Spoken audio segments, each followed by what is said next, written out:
The sea looks calm at first, wide, empty, almost peaceful. But nothing here is peaceful. Somewhere beyond the flat blue line, ships are moving, far apart, hidden. They cannot see each other. They can only guess. Above the water, aircraft rise into the sky, small shapes against the clouds, carrying fear and hope in equal weight. Pilots scan the ocean below. Their eyes hurt from staring too long. The sea plays tricks. A shadow looks like a ship. A cloud looks like smoke. Radios crackle with broken words. Someone thinks they saw something. Someone else is not sure. Fuel is burning every second. Time is slipping away. This is not how naval battles used to be fought. There are no guns firing across the water, no lines of ships facing each other. The enemy is somewhere out there, but invisible. The danger comes from the sky, and it comes fast. On the decks of aircraft carriers, crews move with quiet speed. They speak less than usual. They do not joke. They know that one mistake can cost everything. Planes are lifted. Engines roar. Hands signal. Then the aircraft disappear into the sky, leaving behind only sound and smoke.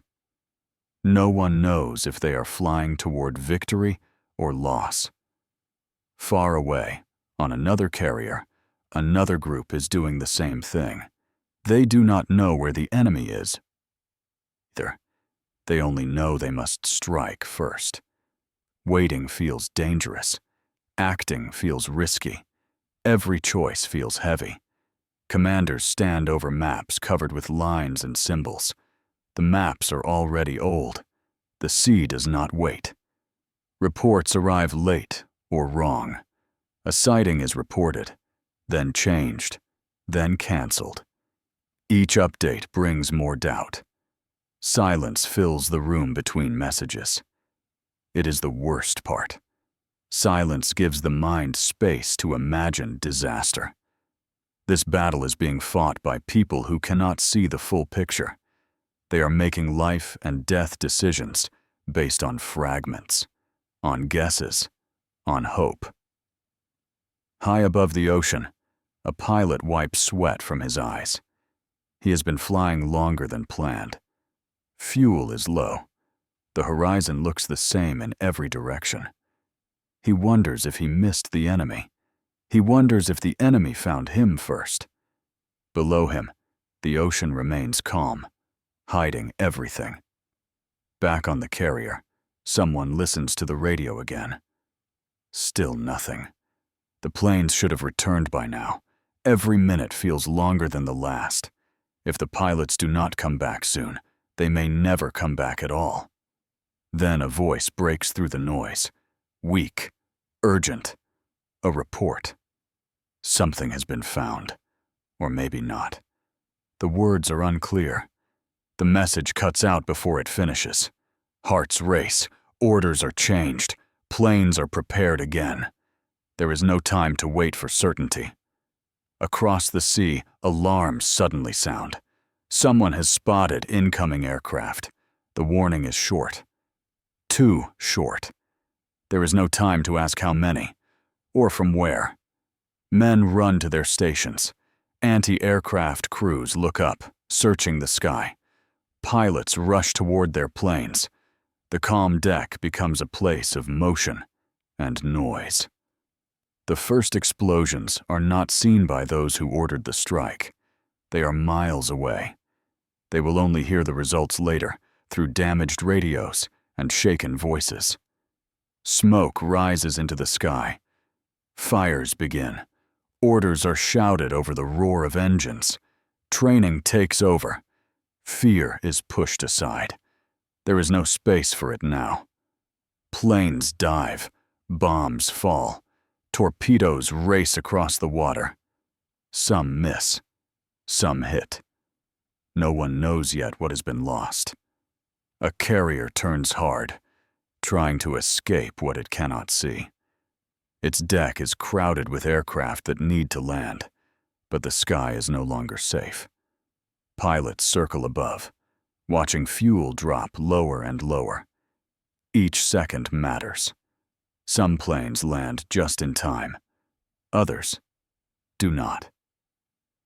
They disappear into the distance, forced to choose between ditching at sea or trying to reach another ship that may not be there.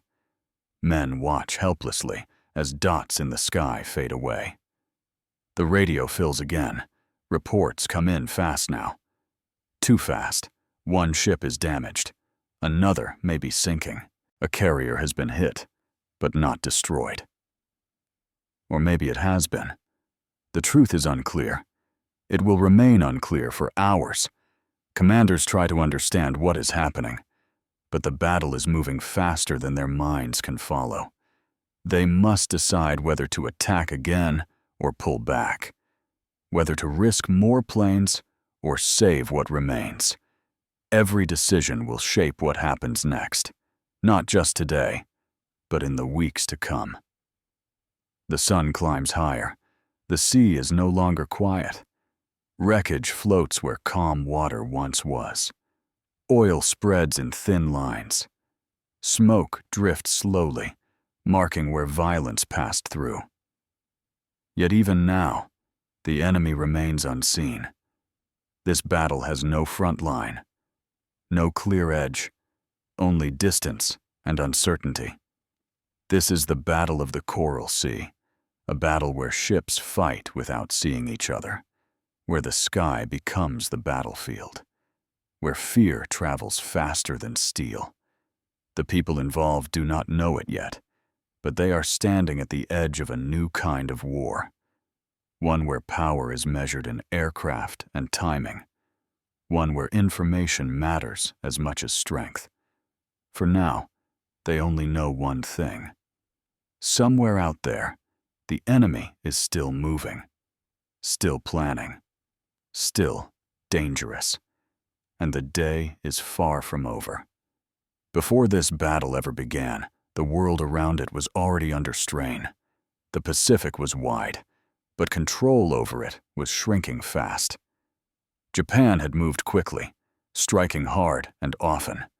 Each victory made the next one feel easier. Each success pushed leaders to believe the moment could not be lost. Inside Japanese planning rooms, confidence mixed with urgency. The war had started well.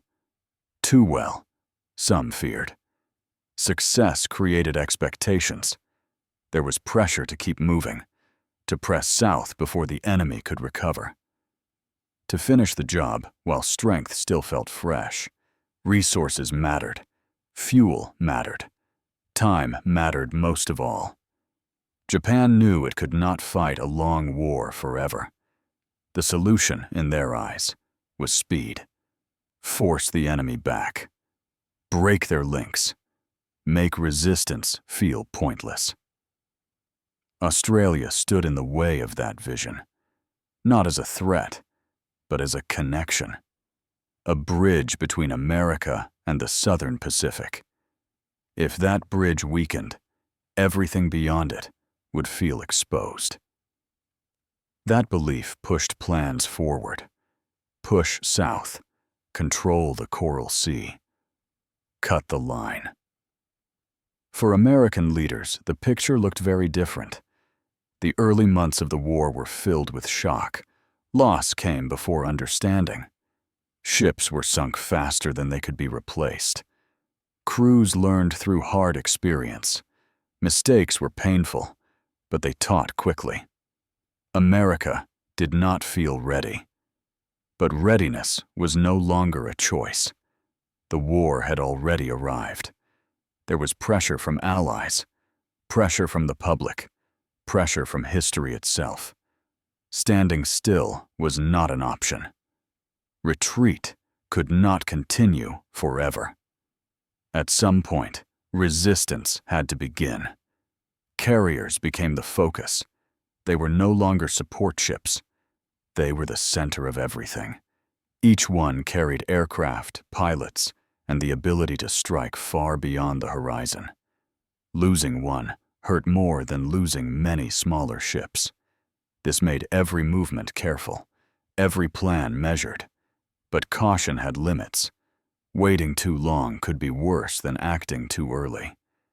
Behind the scenes, intelligence slowly shaped the moment. Messages were intercepted, patterns were studied, pieces were put together. Nothing was clear. Nothing was complete. But enough was known to sense danger moving south. That knowledge created urgency. Ships were sent out before everything was ready. Repairs were rushed. Crews trained while already sailing toward uncertainty. Confidence was built from necessity, not comfort. For sailors, the days before battle felt strange. Long hours, hot decks, endless sea. Some wrote letters. Some stayed quiet. Some tried to laugh. All of them felt the tension. Pilots studied maps again and again. They traced routes with their fingers. They imagined what they might see, or what they might not see. They understood that finding the enemy mattered more than fighting them. The ocean did not give answers easily. On Japanese carriers, preparations felt familiar. Crews trusted their systems. Pilots trusted their training. Many had already fought and survived. Experience gave them calm. But calm can hide danger. It can dull caution. Fuel and distance weighed on every plan. Aircraft could only fly so far. Ships could only move so fast. One wrong estimate could leave planes with nowhere to land. The pressure built quietly, not through noise or movement, but through waiting. Waiting for contact. Waiting for confirmation. Waiting for the moment when uncertainty would finally end. Both sides believed they were acting just in time. Both sides feared they might already be late. As ships closed in on the Coral Sea, the past weeks and months faded. Politics mattered less now. Promises mattered less.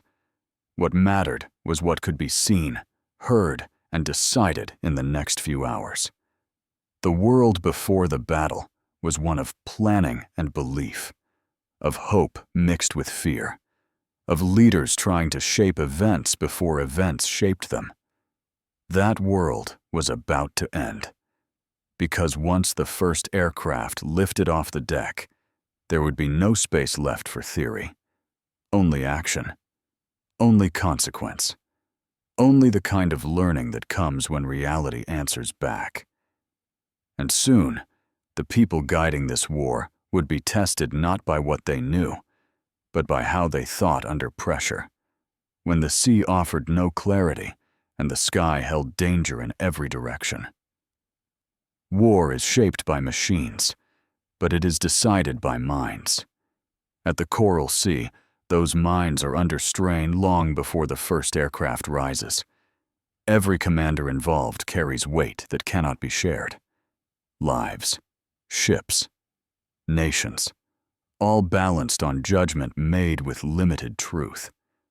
On the Japanese side, naval leaders believe deeply in planning. They trust structure. They trust discipline. Their system has brought victory before. It feels proven. That belief brings confidence, but also expectation. Success becomes something that must continue, not something that must be questioned. Japanese carrier commanders are skilled and respected. Many have trained for years in carrier warfare. Their pilots are among the best in the world at this moment. They fly with precision. They land with calm. They believe skill will overcome uncertainty. But confidence can narrow vision. When leaders expect success, warning signs feel smaller. Risks feel manageable. Doubt feels unnecessary. Orders flow downward with clarity. Plans are detailed. Timetables are tight. There is little room for surprise, because surprise is not expected. Across the sea, American commanders operate in a different state of mind. They do not feel certain. They do not feel superior. They feel pressure. Pressure to respond. Pressure to protect. Pressure to prove the fleet can still fight. Experience is uneven. Some officers have seen combat. Many have not. They rely on training, instinct, and fast learning. They question more. They argue more. They adjust plans often. This can look like weakness, but it can also create flexibility. American carrier leaders understand what they lack. Fewer ships, less experience, less margin for error. That awareness creates caution, but it also creates focus. They know they cannot waste effort. Every strike must matter. Inside command rooms, silence hangs between reports. When information arrives, it is often incomplete. A sighting without confirmation, a message cut short, a position that may already be outdated. Commanders must decide whether to act on imperfect truth or wait for clarity that may never come. Some lean toward bold action. Strike first, force the enemy to react. Others argue for patience. Protect the carriers. Avoid unnecessary risk. The tension between these views shapes every move. Pilots, too, are part of this mental battle. They feel the pressure of expectation. They know they are trusted to find the enemy, to hit accurately, to return safely. They know failure may mean more than personal loss. On Japanese decks, pilots feel pride. They are confident in their ability. They believe their training sets them apart. Many trust their leaders without question. On American decks, pilots feel determination mixed with uncertainty. They know they are learning in the middle of history.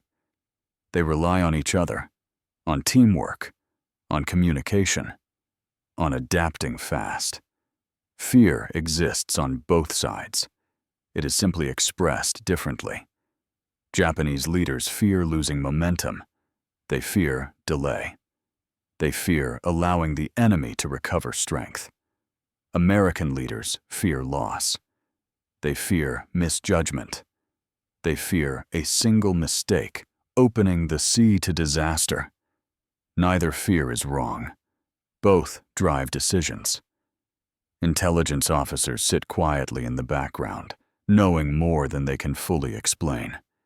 They see patterns. They sense movement, but they cannot guarantee accuracy. Their work influences decisions without ever removing doubt. This creates a strange balance. Some leaders feel they know enough. Others feel they know too little. All must act anyway. As the fleets move closer, mental pressure rises. Sleep becomes shallow. Conversations shorten. Every sound feels important. Every delay feels dangerous. This battle will not be decided by courage alone. It will be decided by how well these minds handle confusion, how they react when plans begin to break, how quickly they accept that the situation has changed. Soon, the thinking phase will end. Action will take over. Decisions will move from maps to moments measured in seconds. When the first aircraft launch, command will no longer be about planning the battle. It will be about surviving it. And in that shift, every belief, every assumption, and every fear carried into the coral sea will be tested by reality, with no chance to pause or reconsider. The waiting ends suddenly, without warning. Not with a clear signal, but with movement. Engines start. Deck crews run. Orders come faster now, sharper. The battle does not announce itself. It simply begins. Aircraft are launched into open sky, one by one, then in waves. The decks shake under the force. Pilots lift off knowing only a direction, not a destination. Somewhere ahead, the enemy exists. somewhere behind, home waits. The first strikes are launched based on reports that are already fading. A ship seen hours ago may no longer be there. Clouds shift.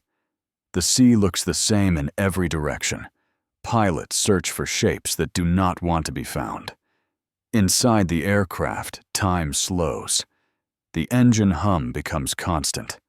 Eyes scan endlessly. The fuel gauge drops with quiet cruelty.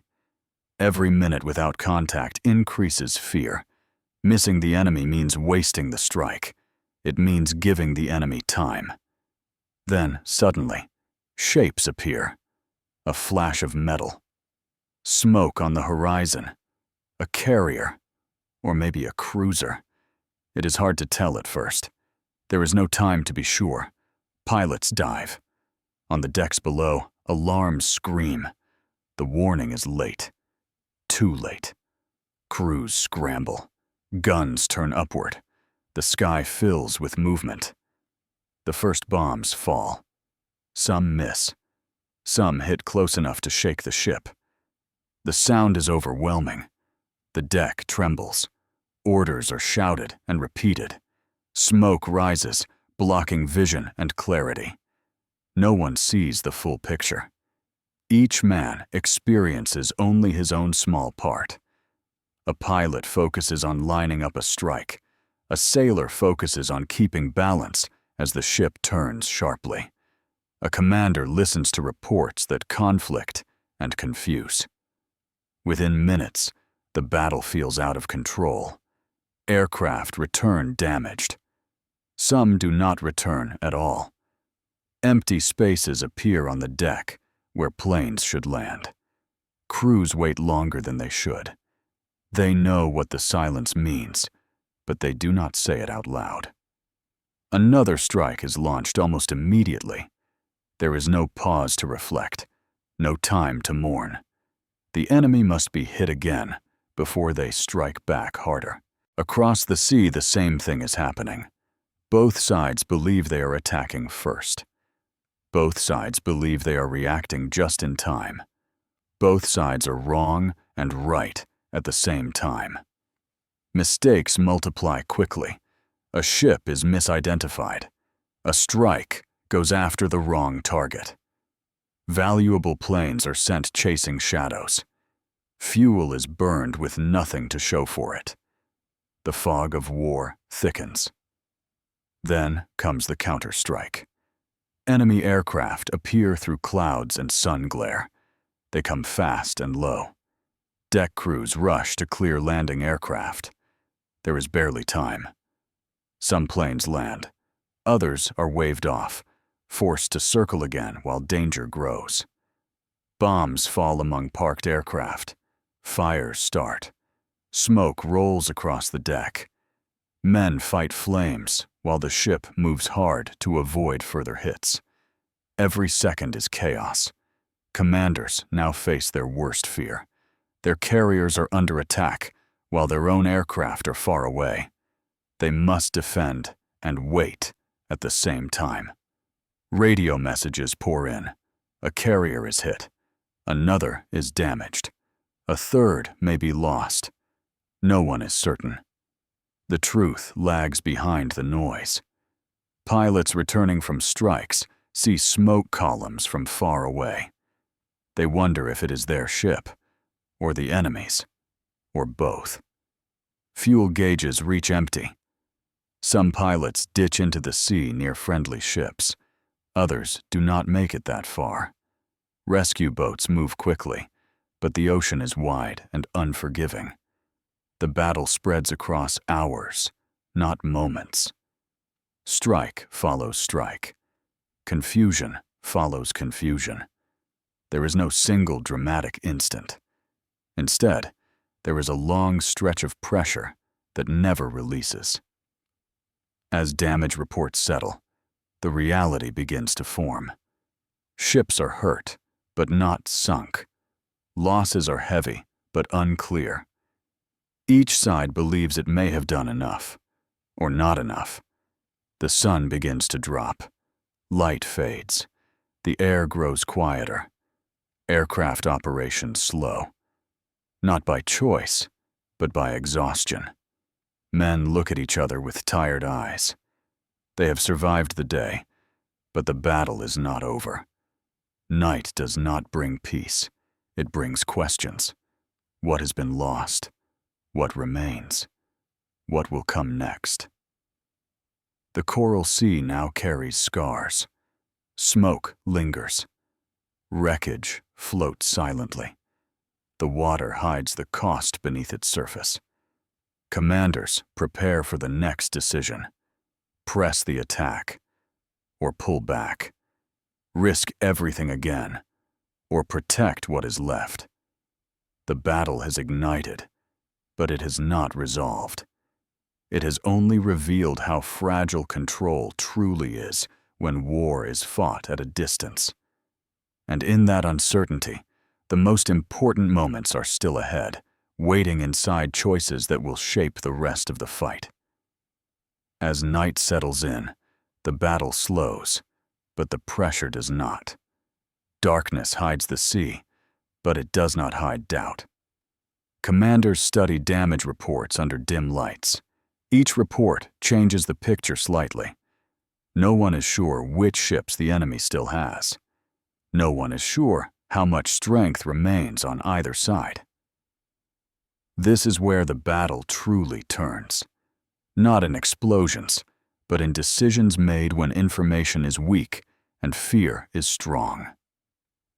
One choice stands above the rest, whether to continue pressing forward or to step back and protect what remains. Both options carry risk. Pushing forward could finish the enemy. It could also invite disaster. Pulling back could save ships. It could also give the enemy space to recover. Japanese leaders face a hard truth. Their plan depended on speed and surprise. But surprise has faded. Losses are heavier than expected. Aircraft numbers are lower. Some carriers are damaged. Pilots are tired. Fuel is running short. Still, confidence pushes against caution.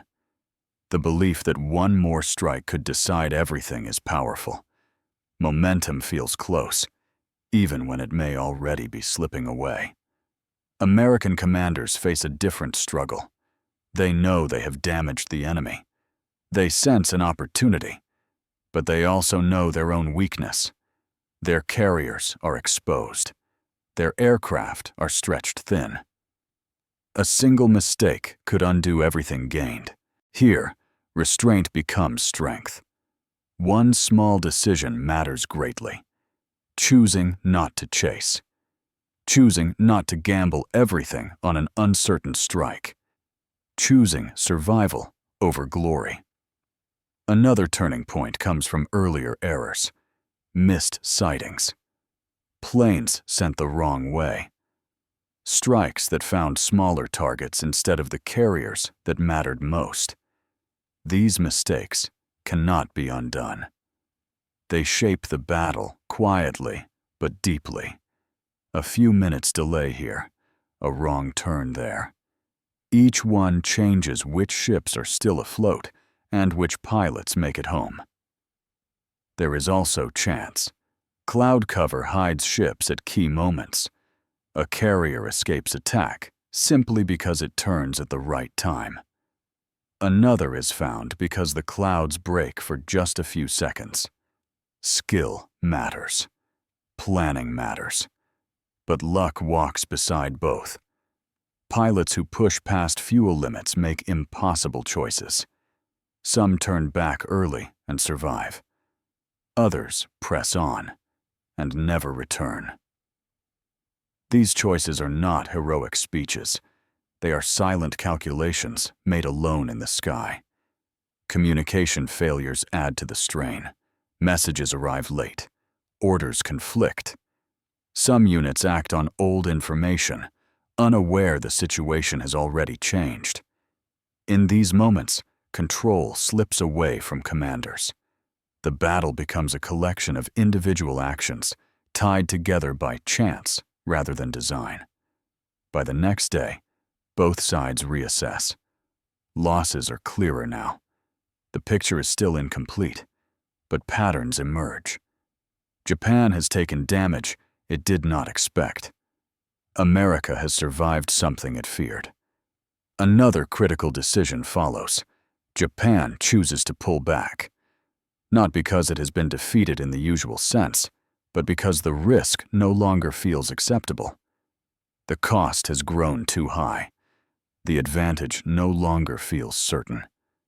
This choice changes everything. America does not chase.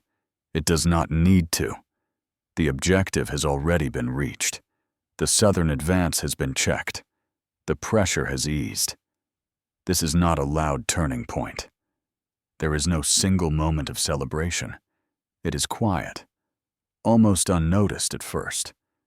But it is real. The Coral Sea becomes a place where advance stops, where belief in easy victory weakens, where caution enters plans that once felt unstoppable. The battle does not end with triumph. It ends with realization. Both sides learn. Both sides adjust. Both sides carry the memory forward. And from these small decisions, made under fear and confusion, the path of the war bends slightly. Not enough to see in the moment, but enough to matter forever. As the fleets move apart, the sea grows quiet again.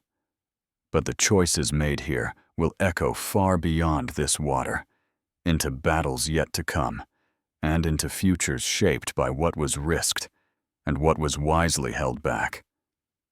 When the battle slows, the silence feels heavy. Not peaceful, heavy. It presses down on everyone who is still standing, still breathing, still waiting. This is when the cost becomes clear. Not in numbers, but in faces and absence.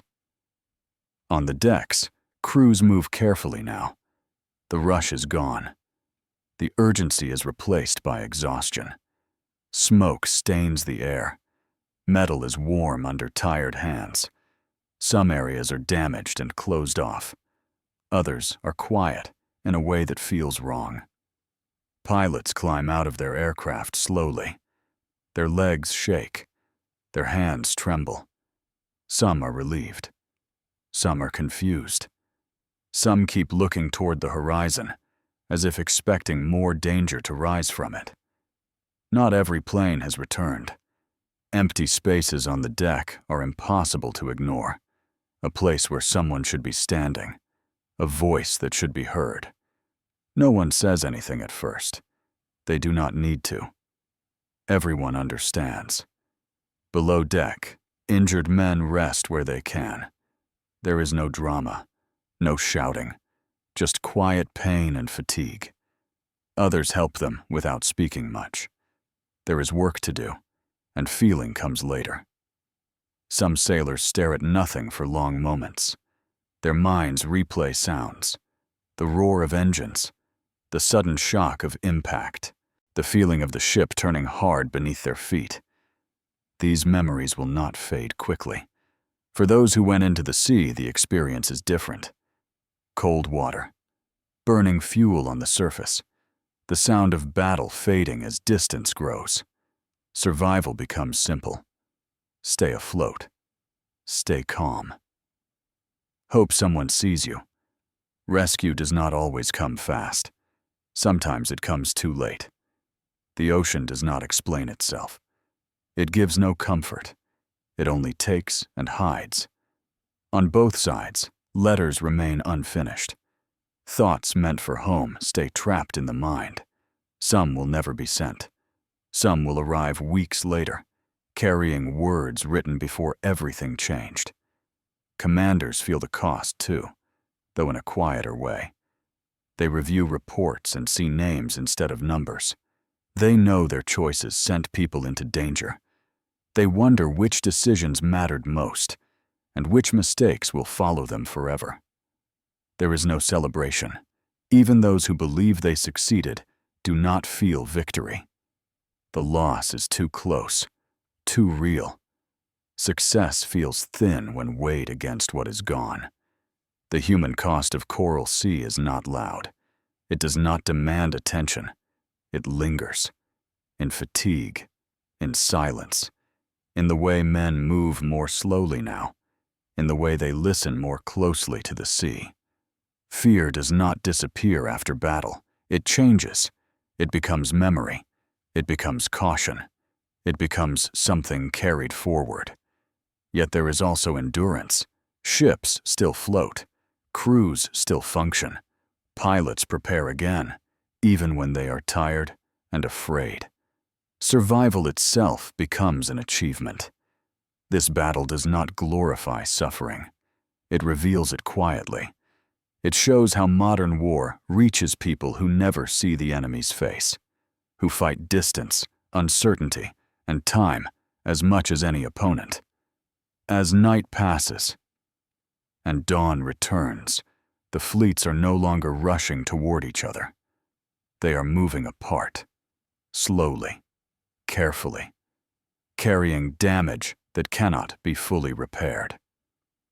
What remains now is to understand what all this meant, not just in pain, but in outcome, not just in loss, but in consequence. Because the Coral Sea did not end with a clear victory or defeat. It ended with survival, and survival in this moment carries meaning far beyond the cost already paid. When the fleets separate, the question remains unanswered. Who won? Who lost? The sea offers no reply. It simply stretches on, unchanged, as if nothing happened. On paper, the result looks unclear. Ships are damaged on both sides. Aircraft are lost. Men are missing. Each side claims success in its own way. Each side lists what it achieved and what it endured. But war is not decided by paper alone. Japan entered this battle to move forward, to push south, to extend control. That goal is not achieved. The advance pauses. Plans are delayed. Forces that were meant to move together are now scattered and weakened. America entered this battle to stop that movement, to hold a line that felt thin and fragile. That line holds. This makes the outcome strange. Japan does not feel defeated, but it does not feel victorious either. Something has been taken from it. Momentum, confidence, the belief that every plan will succeed. America does not feel triumphant. Loss is still close. Fear is still present. But something has been gained. Proof. Proof that the enemy can be checked. Proof that carriers can stand against carriers. Proof that retreat is not the only future. This day battle becomes about survival with meaning. Commanders assess the damage and understand what must come next. Repairs will take time. Aircraft must be replaced. Pilots must be trained again. Some ships will not return to battle soon. That absence matters. In the weeks that follow, its impact becomes clearer. Japanese carriers damaged here are not ready for the next major fight. Pilots lost here are not easily replaced. Experience cannot be rushed. American forces, though hurt, carry lessons forward. They adjust tactics. They improve coordination. They trust intelligence more carefully. They learn how fragile carriers are and how powerful they can be when protected and used wisely. The Coral Sea reshapes thinking on both sides. For Japan, caution enters planning rooms where certainty once ruled. Leaders become more aware of limits. They still believe in victory, but the path feels narrower.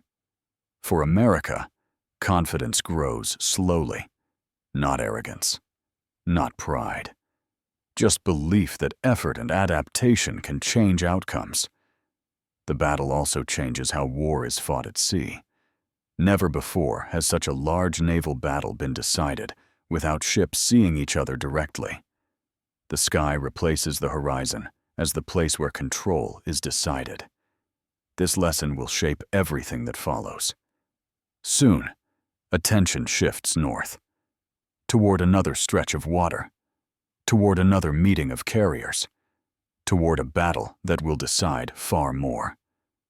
That battle will not happen without Coral Sea. The choices made here, the damage taken here, and the lessons learned here all move forward, quietly, invisibly, but decisively. The Coral Sea does not end the war. It does not settle the struggle, but it bends the direction of events just enough to matter. And that is often how history changes. Not with one loud victory, but with a moment where progress stops and reality pushes back. Today, the Coral Sea is quiet again. Ships pass through it, unaware of what once happened here. The water holds no memory, but people do. They remember the fear of flying toward an unseen enemy, the strain of command without certainty, the cost paid without celebration. This battle is remembered not for its final score, but for what it revealed. That modern war is shaped by information, timing, and restraint as much as force. That courage exists in choosing when not to strike, as much as when to strike. The Coral Sea stands as a reminder that power has limits, that momentum can break, that even in the darkest early days, change can begin quietly. It teaches that survival itself can be a turning point, that holding the line can matter as much as breaking it, and that sometimes the most important battles are the ones that do not look decisive at first glance. This is the legacy of the Battle of the Coral Sea, a battle fought in distance and doubt, a battle without clear victory, a battle that changed the war by proving one simple truth. The advance could be stopped. The war would go on. Harder, larger, more costly. But after Coral Sea, it would never feel unstoppable again.